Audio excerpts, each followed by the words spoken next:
song and the legend behind it originated in a place called St. Simon's Island, which is just off the coast of Georgia.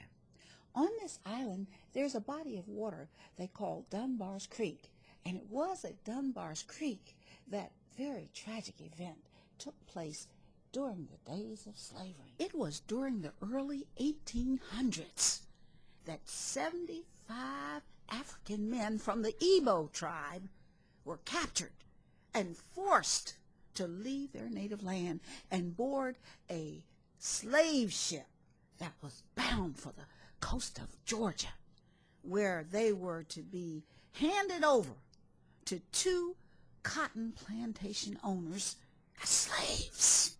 When the slave ship finally arrived and was nearing the bluffs of Dunbar Creek, the overseer opened the portals, and those 75 men rose in revolt. They fought their way off of the ship and onto the land, and then they hid down in the marshes of Dunbar Creek. Right here is where the legend takes a twist and a turn, because there are two different versions of what happened next. There's the old and there's a new. The newest version comes from researchers who have documented the history of this story, and they say that those 75 men were all captured except for 10 or 12 of them who were hiding out in the marshes, and that these 10 or 12 all drowned because there was a big storm and a tide came in, a very powerful tide that was unexpected, and they all died. The older version of this story that has been handed down from one generation to another and written about in books tells us that these 12 Igbo men decided that they'd rather die than be a slave. They say that they said, "The water has brought us here, and the water shall take us away."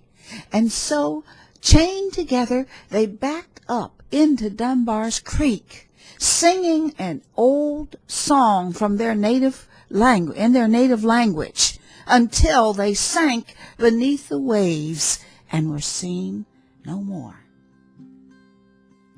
Oh, freedom. Oh, freedom. Oh, freedom over me.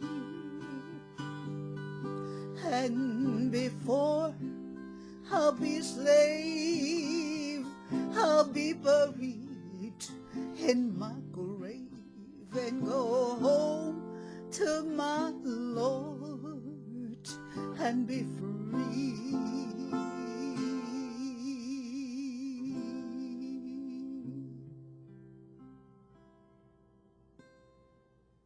Today, people come from all over the world to visit Dunbar's Creek. They say that at midnight, the creek is calm. You can hear the rattling of chains and the voices and cries and moans of those African men who drown.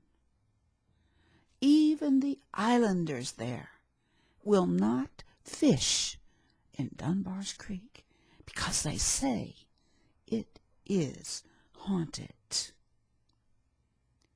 In 2003, the St. Simon African-American Heritage Coalition held a 2-day remembrance for the historic history of their island. And part of that celebration and remembrance included a religious ceremony commemorating Dunbar Creek as holy ground to help bring peace to those restless souls. People came from all over the United States and all over the world for that religious ceremony And one of them was a man from Nigeria, from the Igbo Tribe.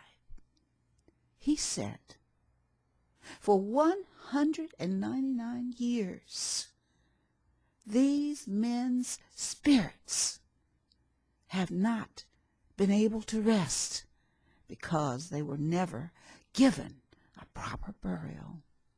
I have come today to evoke their spirits and to take them back to Igbo land, where they may find their peace. No more weeping, no more wailing, no more weeping, no more wailing over me. And before I'll be slave, I'll be buried in my grave and go home to my Lord and be free.